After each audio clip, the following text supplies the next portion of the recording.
As we all know कि आप लोगों का एमसीसी का जो काउंसलिंग शेड्यूल है वो ऑलरेडी आ चुका है। आप लोगों की काउंसलिंग 21 जुलाई से स्टार्ट होने वाली है। सो अब 21 जुलाई तक आप लोगों की सबसे मेन रिस्पॉन्सिबिलिटी यहाँ पर ये बनती है कि आप लोग अपने जितने भी ओरिजिनल डॉक्यूमेंट्स हैं उन सबको प्रिपेयर करके रख लो, बिकॉज बहुत सारे ऐसे स्टूडेंट होंगे जिनको राउंड 1 में ही सीट अलॉटमेंट होगा। एंड सीट अलॉटमेंट के बाद क्या होता है, सीट अलॉटमेंट के बाद आपको अपने सभी ओरिजिनल डॉक्यूमेंट्स लेके कॉलेज में फिजिकली विजिट करना होता है और अपने ओरिजिनल डॉक्यूमेंट्स वहां पर सबमिट कराना होता है। अगर आपके पास प्रॉपर उस टाइम पीरियड में डॉक्यूमेंट्स नहीं होंगे तो आपकी जो आपको गवर्नमेंट सीट मिल रही है वो कैंसिल हो जाती है। सो ऐसा मैक्सिमम स्टूडेंट के साथ होता है कि उनके पास डॉक्यूमेंट्स ना होने की वजह से उनकी सीट्स कैंसिल हो जाती है। सो आप लोगों के साथ ये ना हो, इसीलिए आप लोगों को इस वीडियो में मैं वो कंप्लीट लिस्ट ऑफ डॉक्यूमेंट्स बताने वाली जो आप लोगों को बना के रखने हैं, अपना फॉर्मेट चेक करना। और ऐसे भी बहुत सारे स्टूडेंट होंगे जिनके डॉक्यूमेंट्स में कुछ ना कुछ एरर्स होंगे, मदर का स्पेलिंग नेम गलत हो गया, फादर का स्पेलिंग नेम गलत हो गया है, या फिर आधार कार्ड में डेट ऑफ बर्थ कुछ है, 10th की मार्कशीट में कुछ है। अगर इस टाइप के भी आप लोगों के इश्यूज हैं डॉक्यूमेंट्स में, सो वीडियो को बिल्कुल एंड तक देखना। मैं सारी चीजें इसी वीडियो में एक्सप्लेन करने वाली हूँ कि कौन कौन से डॉक्यूमेंट्स है, कैसे बनवाना है, फॉर्मेट क्या क्या होना चाहिए, एवरीथिंग। तो सबसे पहले स्टार्ट कर लेते हैं। जब भी आपकी एमसीसी की काउंसलिंग स्टार्ट होगी तो डॉक्यूमेंट्स आपको रजिस्ट्रेशन के टाइम पे नहीं रिक्वायर्ड होगी। रजिस्ट्रेशन के टाइम पर आप लोगों को अपना कैटेगरी सर्टिफिकेट मेंशन करना होगा, इसके अलावा और कुछ नहीं होगा वहां पर। नेक्स्ट चीज, अब इसके बाद हमें डॉक्यूमेंट्स की जरूरत कहाँ पड़ने वाले, कौन कौन से डॉक्यूमेंट्स होंगे। सबसे पहली स्टेप आता है, जैसे ही आप लोगों को राउंड 1 में सीट अलॉट हो जाएगा तो आप लोगों का अलॉटमेंट लेटर होगा जो एमसीसी की ऑफिशियल वेबसाइट से ही आप लोगों को डाउनलोड करना होगा कि आपको इस पर्टिकुलर कॉलेज में इस कोर्स के अंदर ये सीट अलॉट हुई है। नेक्स्ट, इसके बाद आप सबने नीट का एग्जाम दिया है, सो नीट के एग्जाम का एडमिट कार्ड आप लोगों के पास होगा। सो वही एडमिट कार्ड आप लोगों को क्या करना है, उस एडमिट कार्ड की 2 से 3 फोटो कॉपीज निकलवा के आप लोगों को रख लेनी है। एक प्रॉपर एक फाइल आप लोग बना के रख लो और उसमें सीरीज वाइज सारे डॉक्यूमेंट्स अपने अटैच कर लो। देन इसके बाद आप लोगों का रैंक लेटर। अब ये रैंक लेटर क्या है भाई, नीट का स्कोर कार्ड आया है नहीं आया है, उस स्कोर कार्ड की भी 2 फोटो कॉपीज आप लोगों को बनवा के रखनी है। नेक्स्ट इसके बाद आता है डेट ऑफ बर्थ सर्टिफिकेट। अब क्या अलग से बर्थ सर्टिफिकेट चाहिए? नहीं, आपका जो 10th की मार्कशीट है ना, 10th की मार्कशीट उसी में हमारा डीओबी होता है। तो 10th की marksheet is the proof of your date of birth, कि आपकी जो मिनिमम एज है दैट शुड बी 17 ईयर्स। जब आप एडमिशन ले रहे होंगे मिनिमम 17 ईयर्स होनी चाहिए। सो आपके पास आपकी 10th की मार्कशीट होनी चाहिए, 10+2 की सर्टिफिकेट और मार्कशीट। अब यहाँ पर स्टूडेंट्स को बड़ा कंफ्यूजन आएगा कि सर्टिफिकेट तो नहीं है हमारे पास, तो मार्कशीट है।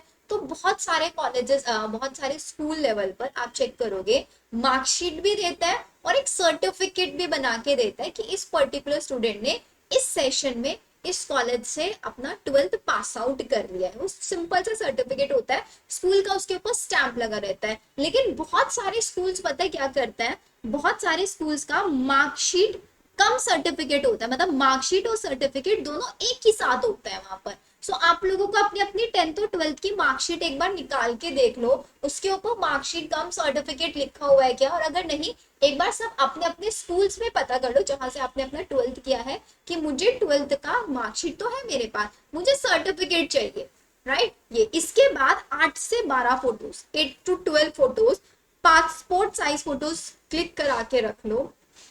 प्रॉपर मैंने बोला है फाइल प्रिपेयर करके रखना है।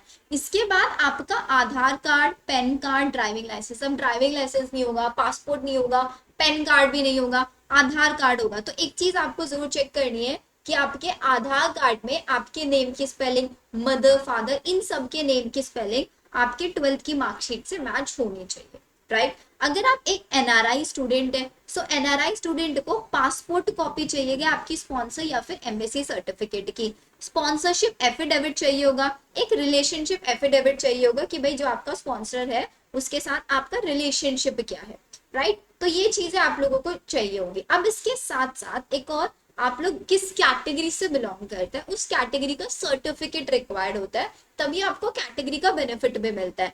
तो सबसे पहले अगर आप एससी और एसटी कैटेगरी से बिलोंग करते हैं तो सिंपल हिंदी में भी चल सकता है, इंग्लिश में भी चल सकता है, बट इन्होंने बोला हुआ है some of the state insist for English version of the caste certificate. तो आपको क्या करना है, हिंदी और इंग्लिश दोनों फॉर्मेट्स में बना के रखना है, because we have no idea कि हमें कॉलेज किस स्टेट में कौन सा कॉलेज मिल जाए। ऐसा ना हो कि मैंने सिर्फ इंग्लिश में बनवा रखा है और फिर जब मुझे कॉलेज अलॉट हो जाए वो मांग रहे हैं हिंदी में, तो ऑल ऑफ सडन फिर मुझे वही पैनिक होगा, नहीं होगा। तो इस वजह से आपको दोनों लैंग्वेजेस में बनवा के रख लो।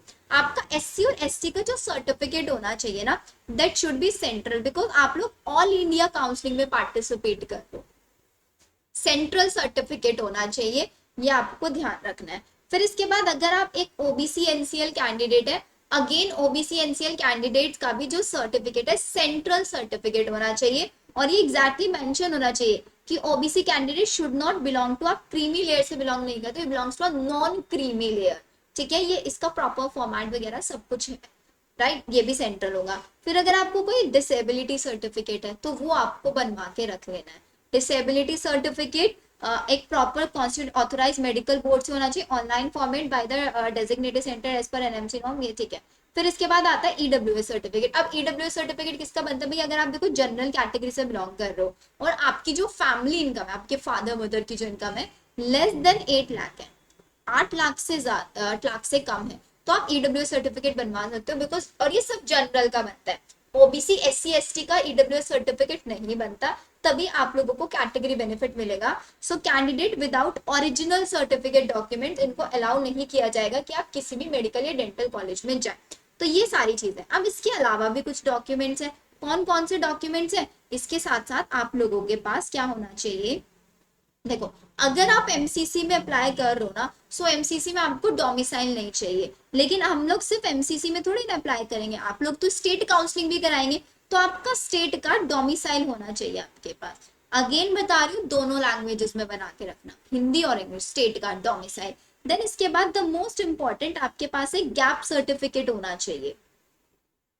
क्या होना चाहिए, गैप सर्टिफिकेट। अब यहाँ पे कंफ्यूजन आएगा कि दी गैप सर्टिफिकेट किस किस को रिक्वायर्ड होता है। सो गैप सर्टिफिकेट आप लोगों का, आप लोगों ने देखो 12th पास किया था 2025 में, इसी साल आपने 12th पास किया 2025 में, तो 2025 के बाद आप अभी जुलाई अगस्त में सितंबर में एडमिशन लेने वाले हो, ड्रॉप नहीं है ना एक साल का। So you don't need any gap certificate, आपको कोई गैप सर्टिफिकेट। लेकिन अगर 2025 को छोड़ के 2024 में 23, 22, 21 आपने किसी भी ईयर में 12th पास किया है, लेट सपोज आपने 2024 में भी किया है, तो एक साल का गैप आ गया नहीं आ गया, तो आपके पास आपका जो सर्टिफिकेट बनेगा 1 ईयर का गैप सर्टिफिकेट आपका यहाँ पर रिक्वायर्ड होगा। अब ऐसे बहुत सारे स्टूडेंट होंगे जिनका 2 साल का ड्रॉप होगा, 3, 4 ऐसे होंगे, उन्होंने बीच में बैचलर्स डिग्री किया होगा या किसी भी पर्टिकुलर कोर्स में एडमिशन लिया होगा, पार्शियल ड्रॉप वाले स्टूडेंट, तो आप लोगों ने जहां पे भी एडमिशन लिया था वहां पर अपने ओरिजिनल डॉक्यूमेंट सबमिट कराए होंगे।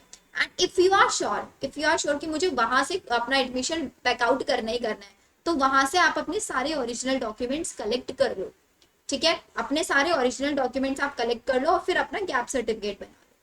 जितने भी साल का आपने ड्रॉप लिया 12th के बाद, उतने ही ईयर्स का आपका गैप सर्टिफिकेट रिक्वायर्ड होगा। सो ये तो आप लोगों के सारे सर्टिफिकेट्स हो गए जो हमें चाहिए होंगे। अब इसके बाद नेक्स्ट क्वेश्चन हमारे पास ये आता है कि यार अगर मेरे पास मेरे किसी भी डॉक्यूमेंट में कोई भी स्पेलिंग एरर है, कोई भी डिस्क्रिपेंसी है एप्लीकेशन फॉर्म में, तो क्या होगा, क्या मेरा एडमिशन रिजेक्ट हो जाएगा? नहीं।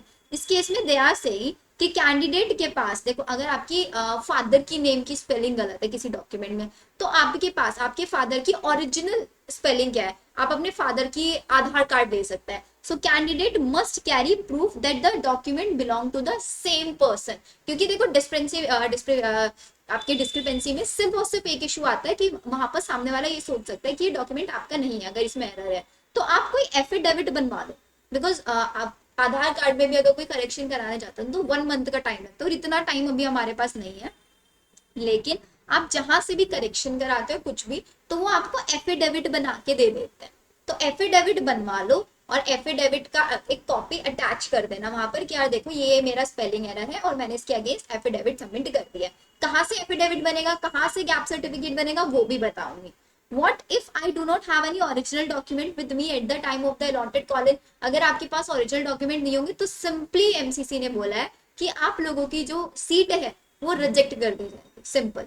तो अब कोई एफिडेविट बनवाना है या फिर हम लोगों को ये गैप सर्टिफिकेट बनवाना है, इन दोनों के लिए क्या करना है, जिस भी स्टेट से जिस भी एरिया से बिलोंग करता है ना, आपके आसपास में कोई लोकल कोर्ट तो होगी, कोई एसडीएम ऑफिस होगा, होगा नहीं होगा, तो वहां पर आप जाओ, एसडीएम ऑफिस भी बनवा देता है, कोर्ट भी बनवा देता है, बहुत ज्यादा चार्जेस नहीं लगते। एक स्टैम्प पेपर होता है 50 रुपीज का, 100 रुपया 10 रुपीज का, ऐसे स्टैम्प पेपर होता है। गैप सर्टिफिकेट का फॉर्मेट होता है, उनके पास खुद होता है, उनका काम ही होता है गैप सर्टिफिकेट बनवाना। सो आपका उसके उस स्टैम्प पेपर के ऊपर उसको क्या कर देता है, प्रिंट कर देता है और अपनी स्टैम्प लगा देते हैं, सिग्नेचर। गैप सर्टिफिकेट क्यों चाहिए होता है भाई, ये इसलिए चाहिए होता है क्योंकि ये जो आपने 1 साल का 2 साल का गैप लिया ना, इस गैप पे आप किसी भी इलीगल एक्टिविटी में इन्वॉल्व नहीं थे, आप किसी भी चीज से बैन नहीं थे। आपने ये जो गैप लिया है ये एजुकेशनल पर्पज से लिया है, आपने इस गैप में सेल्फ स्टडी किया है, आपने इस गैप में कोई बैचलर्स डिग्री किया है, वो सब तो अगर आप अपनी बैचलर डिग्री के भी डॉक्यूमेंट दिखाना चाहते हो एमसीसी में तो लिखवाना वहां पे बैचलर्स डिग्री, अनलेस सिंपल लिखवा देना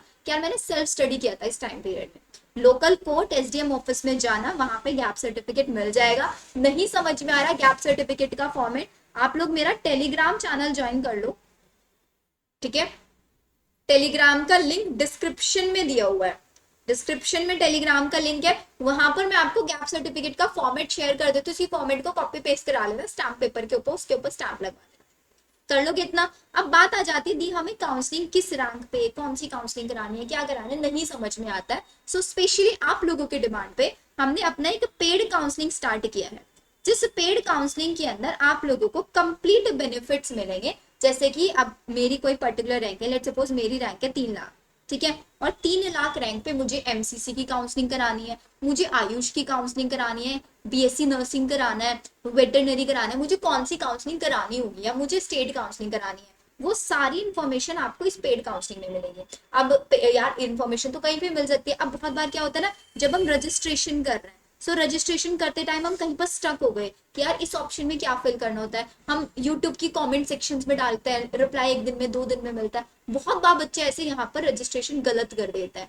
तो आप लोगों को ये सारे बेनिफिट्स मिलेंगे, आप लोग कहीं पे भी किसी भी चीज में स्टक हो रहे हैं, you can directly reach out to our team in paid counselling, जो आपकी इंस्टेंटली हेल्प करेगा, ठीक है। अब इसके बाद आती है प्रेफरेंस लिस्ट बनाना। हमें प्रेफरेंस लिस्ट आप कैसे बनाना होता है, तो प्रेफरेंस लिस्ट भी आप लोगों को यहाँ पर बनवाया जाएगा कि यार मेरा प्रेफरेंस है कि मुझे सारे सिर्फ गवर्नमेंट कॉलेज चाहिए, टॉप गवर्नमेंट कॉलेज कौन सा है, किस कॉलेज में बॉन्ड है, किस कॉलेज में बॉन्ड नहीं है, मुझे तो पार्शियल ड्रॉप लेना है, सो मुझे अनबॉन्डेड कॉलेज चाहिए। प्रेफरेंस लिस्ट में राउंड 1 में सीट अलॉट नहीं हुआ तो राउंड 2 में प्रेफरेंस लिस्ट में क्या चेंजेस करे सो दैट मुझे राउंड 2 में मिल जाए। राउंड 1 में कॉलेज मिला, अपग्रेड कराना है तो कैसे कराना है, जो कॉलेज मिला अच्छा है नहीं है, रिपोर्टिंग करानी है कैसे करानी है, इन सब टाइप के डाउट्स आप लोगों के 1-on-1 काउंसलिंग सेशंस में हम लोग रिजॉल्व कराते हैं। सो अगर आपको पेड काउंसलिंग लेनी है, सिंपल स्टेप है, you can DM us on our WhatsApp number 9877060263, या फिर आप लोगों को डिस्क्रिप्शन में एक लिंक दिया हुआ है हमारे ऐप का, मेड अबाउट बायो ऐप है, उस ऐप से डाउनलोड कर लो, वहां पर आपको प्रो काउंसलिंग प्लान दिखेगा जिसके चार्जेस सिर्फ और सिर्फ 999 रुपीज चार्ज हो रहे, सिर्फ और सिर्फ 999 है। आप इसमें अपने वहां पर काउंसलिंग ले सकते हैं, इसके बाद आप इस नंबर पर रीच आउट भी कर सकते हैं। आपको व्हाट्सएप ग्रुप्स हमने बनाए हुए हैं, उन व्हाट्सएप ग्रुप्स में आप लोगों को सारी इन्फॉर्मेशन मिलेगी, आप लोगों के साथ 1-on-1 कॉल किया जाएगा। सो मिलते हैं हम लोग हमारे नेक्स्ट सेशन में, and please make sure channel को सब्सक्राइब जरूर करके रखना है, बिकॉज गोइंग फॉरवर्ड नीट की काउंसलिंग का A to Z इन्फॉर्मेशन, बिल्कुल ऑथेंटिक इन्फॉर्मेशन आपको मैं इसी चैनल पर प्रोवाइड कराने वाली हूँ। If you don't want to go for paid counselling, हमारे फ्री काउंसलिंग सेशंस भी होंगे जैसे ही काउंसलिंग स्टार्ट हो जाएगा, हर दिन सुबह 10:30 बजे, every day 10:30 AM fix timing होगी, जिसमें हम लाइव सेशंस कंडक्ट करेंगे ऑन यूट्यूब, जिसके अंदर आप लोगों के सारे 1-on-1 डाउट कमेंट सेक्शन से लेकर रिजॉल्व करे जाएंगे। ओके देन मिलते हैं हम लोग हमारी नेक्स्ट वीडियो में। Bye everyone.